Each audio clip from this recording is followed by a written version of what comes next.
बाणी कबीर साहब जी।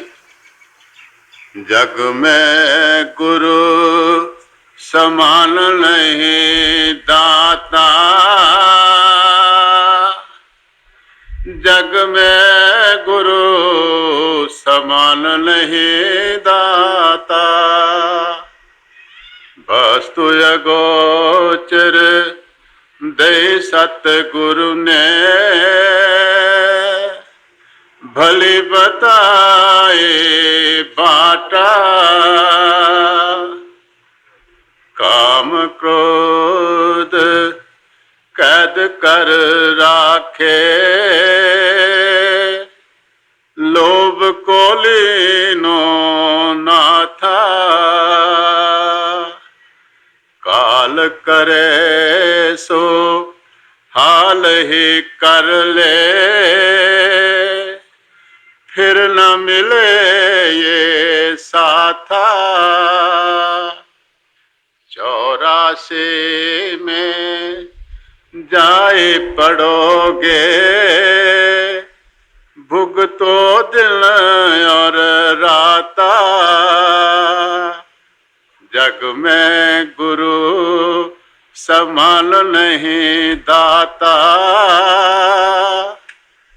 जग में गुरु समान नहीं दाता। ये संत कबीर साहब की रूह को उभारने वाली वाणी है। हमारे हजूर पुरनूर उन्हें फादर ऑफ संत मत या पायनियर ऑफ संत मत कहा करते थे। इसमें हमें कबीर साहब ये समझा रहे हैं कि गुरु कौन होता है और वो हमारे लिए क्या करता है। यहाँ तक प्रभु का ताल्लुक है, उसके मुतल्लिक 2 स्कूल ऑफ थॉट हैं। जो एक स्कूल ऑफ थॉट है वो तो ये कहता है कि nobody has seen God in absolute form and nobody will see him in that form, कि प्रभु को उसके मौलिक रूप में किसी ने नहीं देखा, वो कोई उस रूप में देखेगा भी नहीं। और ये बात भी सही है, क्योंकि रूहानियत की जो आखिरी मंजिल है, जिसे हम फनाफिल्ला कहते हैं, वो मंजिल है जिसमें हमारी आत्मा प्रभु में लीन हो जाती है। अब जब आत्मा प्रभु में लीन ही हो गई, उसका हिस्सा ही बन गई, तो कौन देखेगा और किसे देखेगा। तो इसके मुतल्लिक हमारे हजूर पुरनूर एक कहानी सुनाया करते थे कि एक दफ़ा 4 अंधे सड़क पे जा रहे थे। एक हाथी आ गया, तो उनमें से एक ने हाथी के पेट पर हाथ लगाकर देखा और उसने कहा, भाई ये तो एक बहुत बड़े बैरल की तरह से है। दूसरे ने उसकी सूंड को हाथ लगाया और उसने कहा, ये तो एक डंडे जैसा है। तीसरे ने उनके कानों को हाथ लगाकर देखा और उसने कहा कि ये तो एक पंखे की तरह से है। गोया कि हर एक ने अपने अपने तरीके से हाथी को बयान किया, और क्योंकि उनमें से किसी ने भी हाथी को समूही तौर पर नहीं टटोला था, नहीं देखा था, इसलिए उसका किसी ने समूही जवाब नहीं दिया।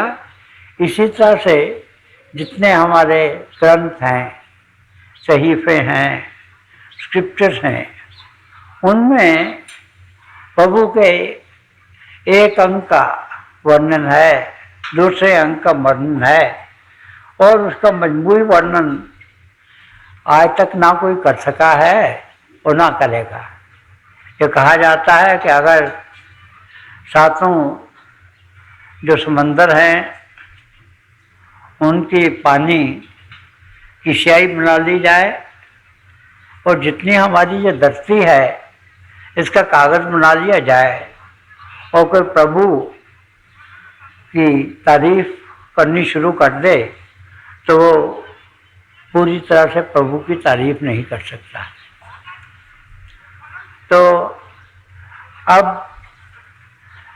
दूसरा जो स्कूल ऑफ थॉट है वो ये कहता है कि मन खुदारा आशकारा दीदाम दर सूरते इंसान खुदारा दीदा, कि मैंने प्रभु को ज़ाहिरा ज़हूर देखा है और इंसान के जामे में मैंने खुदा को देखा है।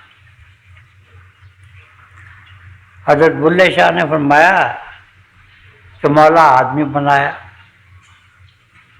गुरु नानक साहब ने फरमाया है कि नानक का पातशाह जिसे ज़ाहिर, कि मैं तो ज़ाहिरा ज़हूर प्रभु को देखता हूँ।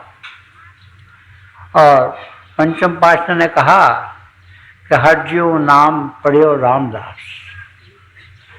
और इन्होंने बड़ा अलरान खुले बंदों इस बात का एतराफ़ किया है कि उन्होंने प्रभु को देखा है। मगर वक्त वक्त की बात है, समय समय की बात है, जब पॉलिटिकल आज़ादी हमें होती है हम अपने दिल की बात कह सकते हैं, तो हम इन शब्दों में कहते हैं कि मन खुदारा आशकारा दीदाम और दर सूरत इंसान खुदारा दीदाम। मगर जब कभी शरीयत का ज़ोर होता है तो फिर हम जुबान इतनी बेबाकी से खोल नहीं सकते हैं। मगर तब भी संतों ने, सूफियों ने अपने अपने अंदाज से गुरु की महिमा की है। उस वक्त उन्होंने ये कहा है कि बंदगान खुदा खुदा न बाशन, लेकिन जो खुदा जुदा न बाशन, कि जो प्रभु के प्यारे हैं वो प्रभु तो नहीं होते हैं, मगर हाँ वो प्रभु से जुदा भी नहीं होते हैं। अब बात तो एक ही कह रहे हैं, कहने का अंदाज है। तो यही बात हमें कबीर साहब समझा रहे हैं कि दुनिया के जितने भी दाता हैं वो हमें दुनिया की चीज़ें देंगे, धन दौलत देंगे, हमें बहुत नाम देंगे, हमें बहुत बड़ी कुर्सी दे देंगे,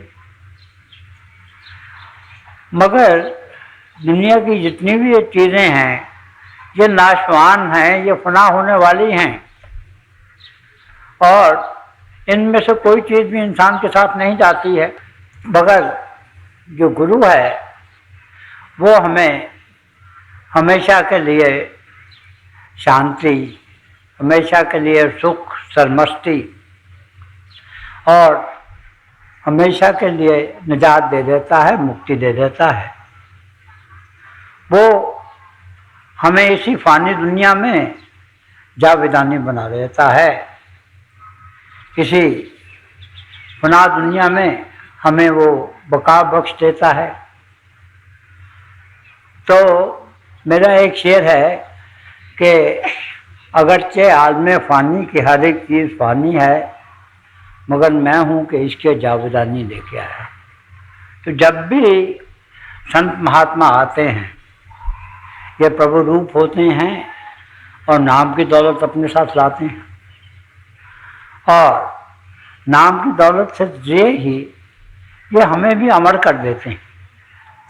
तो ये सारी दुनिया जो है ये फना होने वाली है, मगर गुरु जो है वो ऐसी बख्शिश हमें देता है जिससे हम हमेशा की ज़िंदगी पा लेते हैं। तो यही गुरु की सबसे बड़ी महानता है। इसीलिए कबीर साहब कह रहे हैं कि गुरु के समान और कोई दाता इस संसार में नहीं। हमारे मुर्शिद आजम हजूर बाबा सामन सिंह जी महाराज एक कहानी सुनाया करते थे कि एक कैद खाना है, उसमें कैदी हैं। एक बहुत फिलैंथ्रोपिस्ट, लोगों को भला करने वाला बहुत अमीर वहाँ आता है।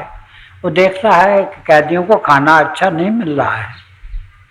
वो ऑर्डर कर देता है कि उनके लिए बहुत अच्छे से अच्छा खाना परोसा जाए और उसकी जो खर्च है वो सैंक्शन कर देता है। तो उन्हें खाना अच्छा मिलना शुरू हो जाता है। एक और अमीर आदमी जो सहृदय है वो आता है।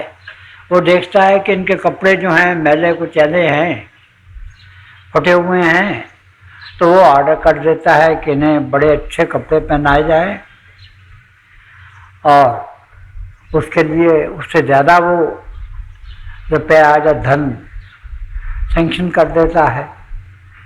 उसके बाद एक और वहाँ तनाड़ आता है।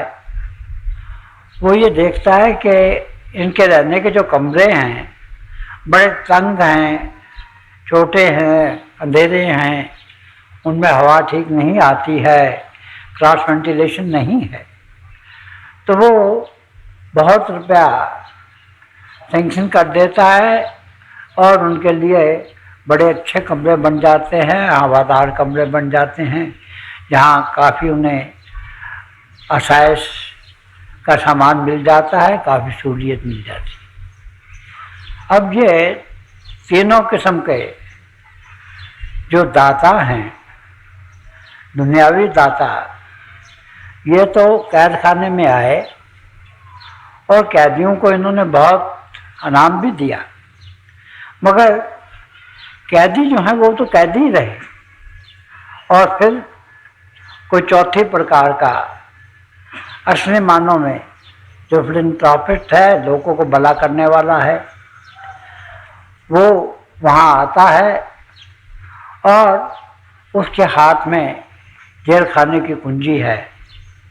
वो जेल खाना खोल देता है और सबको ये मुनादी कर देता है कि देखो अब तुम आज़ाद हो गए हो, तुम अपने अपने घरों को जाओ। तब देखो इनमें से सबसे बड़ा जो परोपकार किया वो किसने किया? वो उसी ने किया ना कि जिसने उन्हें कैद खाने से रिहाई दी ताकि वो अपने अपने घर में जा सके। इसी तरह दुनिया में बहुत परोपकारी हैं।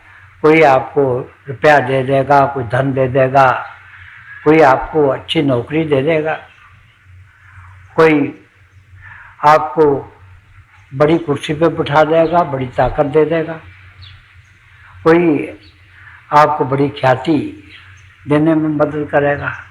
मगर इनमें से तो कोई चीज़ भी जो है ये हमेशा रहने वाली नहीं है। ये तो सब क्षणभंगुर हैं, चंद दिन के बाद फिर ख़त्म हो जाते हैं। मगर गुरु जब आता है तो वो हमें नाम की दौलत देता है। और नाम क्या है? हमें ये बताया गया है धर्म ग्रंथों में कि पहले प्रभु अकेला था, वो कॉन्शियसनेस का समुंदर था, चेतनता का समुंदर था और उसके अलावा कोई नहीं था। फिर उसे ख्याल हुआ कि मैं एक से अनेक हो जाऊं और इस ख्याल से एक हलोर उठी और उसने दो सूरतें इख्तियार की, एक ज्योति की, एक श्रुति की। इन दोनों को मिलाकर नाम कहते हैं। इसी को हमारे मुसलमान भाई जो हैं इसको वो कुन फियकुन कहते हैं। बात वही है, हमारे प्राचीन ग्रंथों में भी ये बात आई है। और ये जो नाम की दौलत है, नाम के दायरे खंड में मंड, इससे सारी रचना हुई है। इससे पहले जितने रूहानी मंडल थे वो बने, इंसान बना, बाकी सृष्टि बनती चली गई है कि यहाँ 83 लाख या जून बन गई।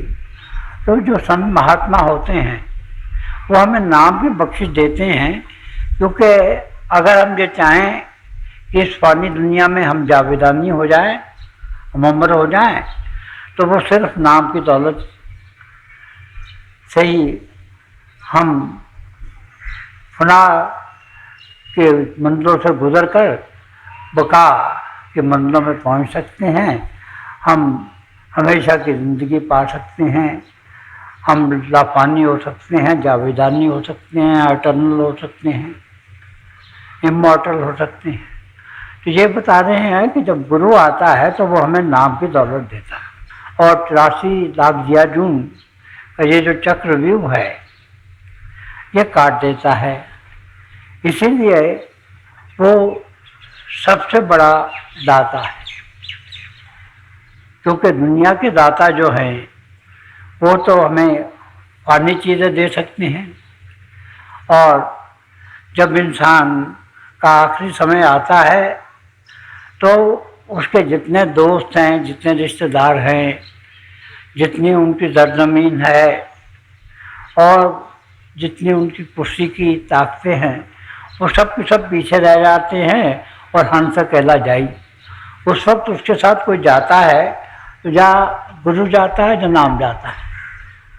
और ये जो बख्शिश है ये सिर्फ कोई पूर्ण सतगुरु, कोई मुर्शिद कामिल, कोई परफेक्ट मास्टर ही कर सकता है।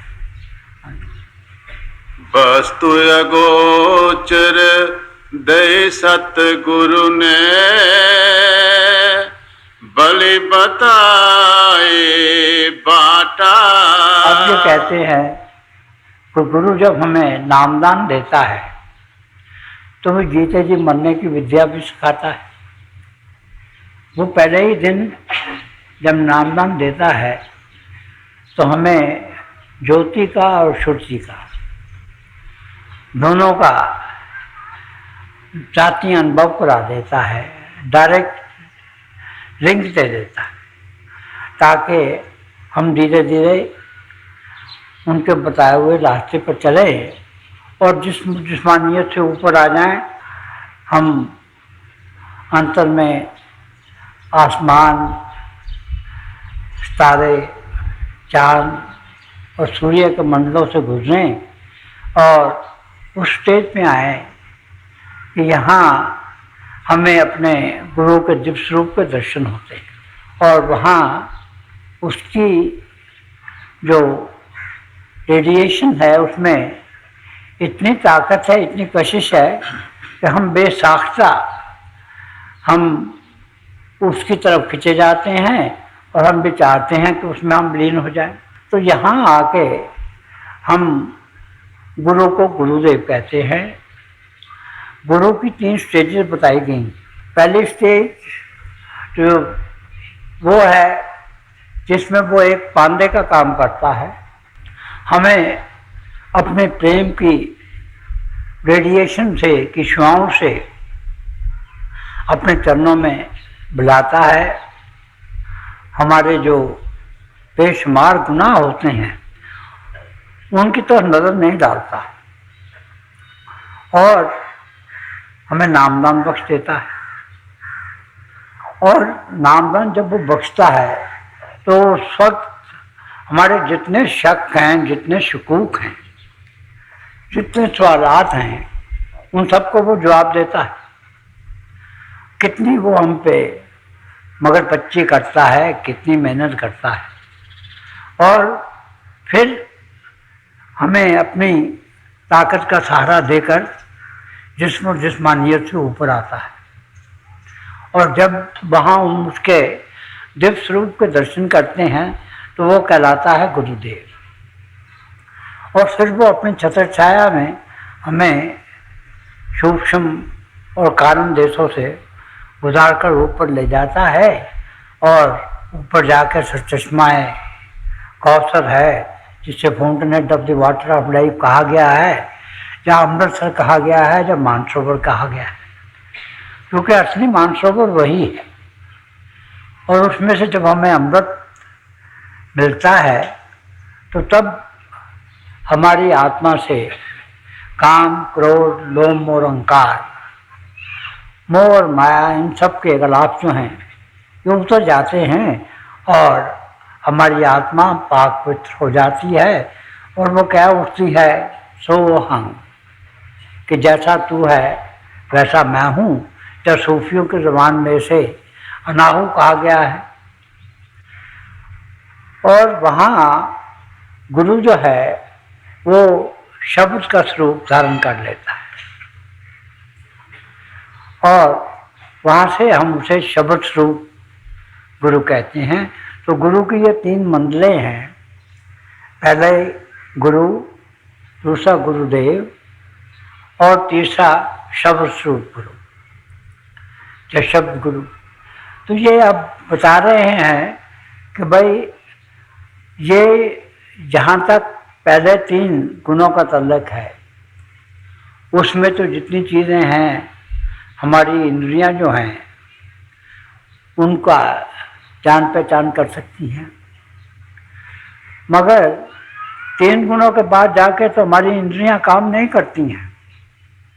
वहाँ तो ऐसी स्टेज होती है कि अखी बाजो देखना बिन करना सुनना, पैरा बाजो चलना बिन हत्था करना, जीभे बाजो बोलना यूं जीवत मरना, नानक हुकुम फसान के त्यों खस में मिलना।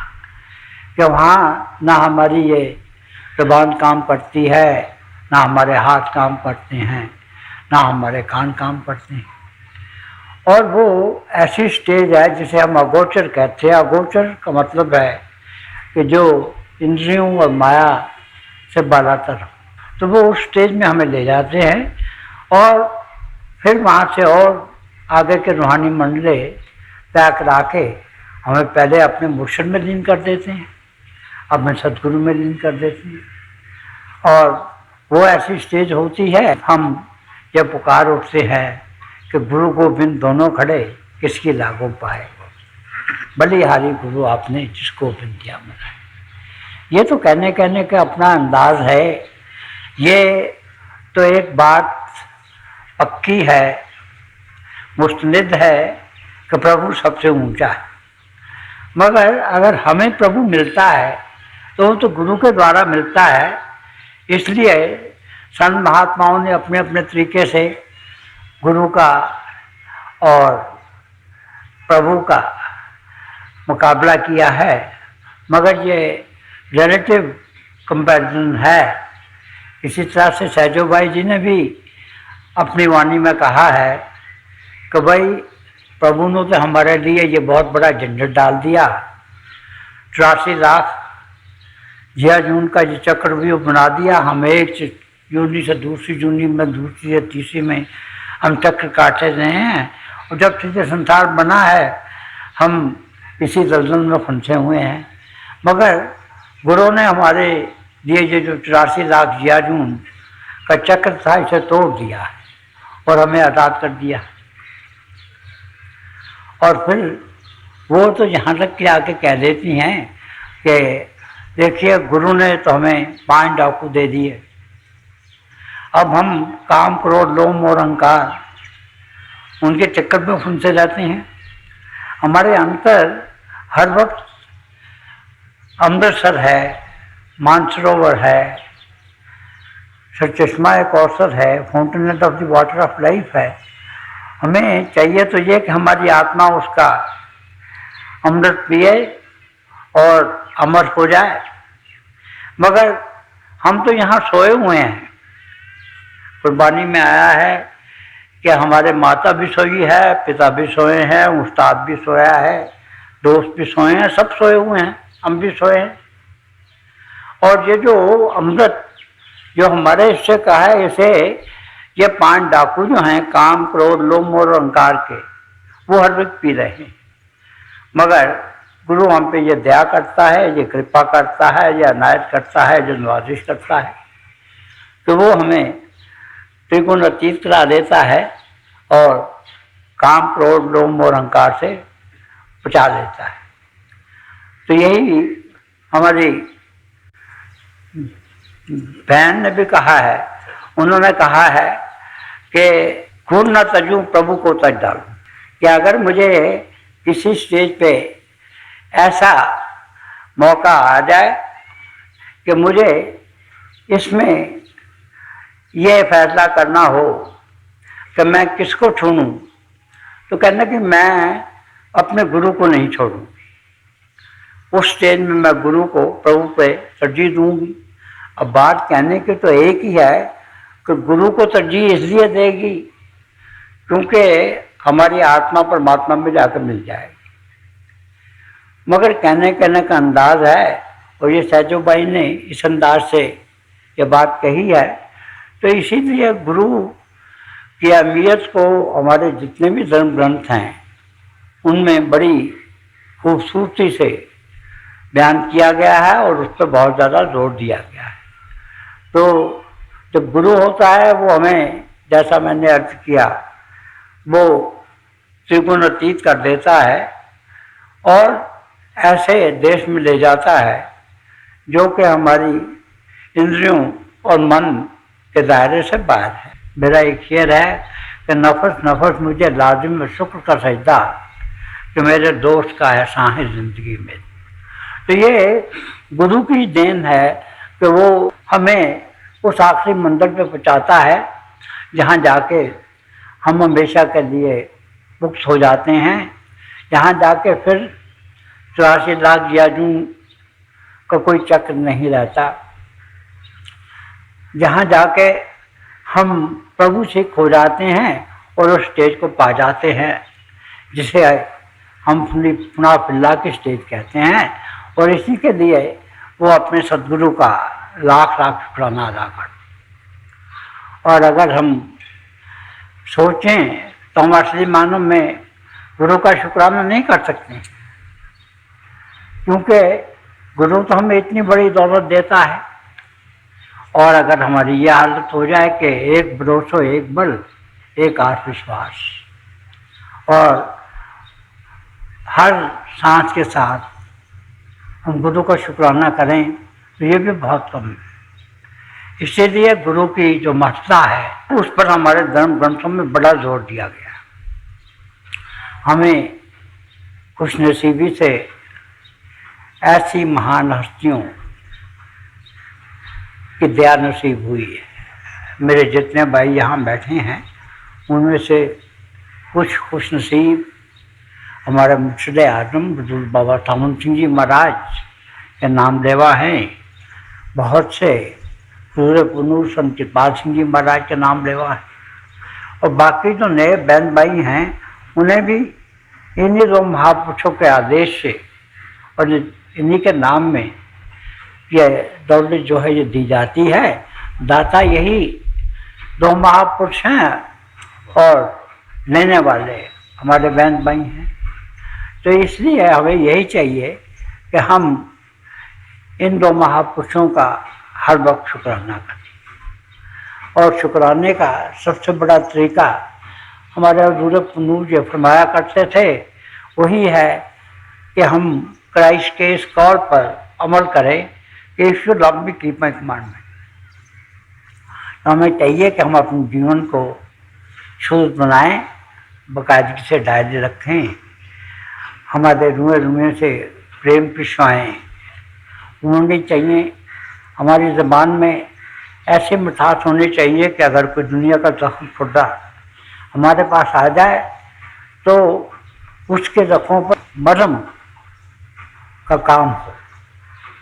और इसी तरह से हमारा जीवन सदाचारी होना चाहिए, हमें निष्काम सेवा करनी चाहिए, हमारे जीवन को पितृ होना चाहिए, और हमें बाकायदगी से भजन सिमरन करना चाहिए और डायरी रखनी चाहिए, क्योंकि यही हजूर पुनूर का आदेश है। और अगर हम इस आदेश पे चल सकेंगे गुरु की दया से, हजूर पुनूर की दया से, मुर्शिद आजम की दया से, तो हमारी जो ज़िंदगी का सबसे बड़ा पर्पस है अपने आप को जानने का, प्रभु के पाने का, self knowledge and God knowledge, खुद नाशी और खुदाशनाशी, ये पूरा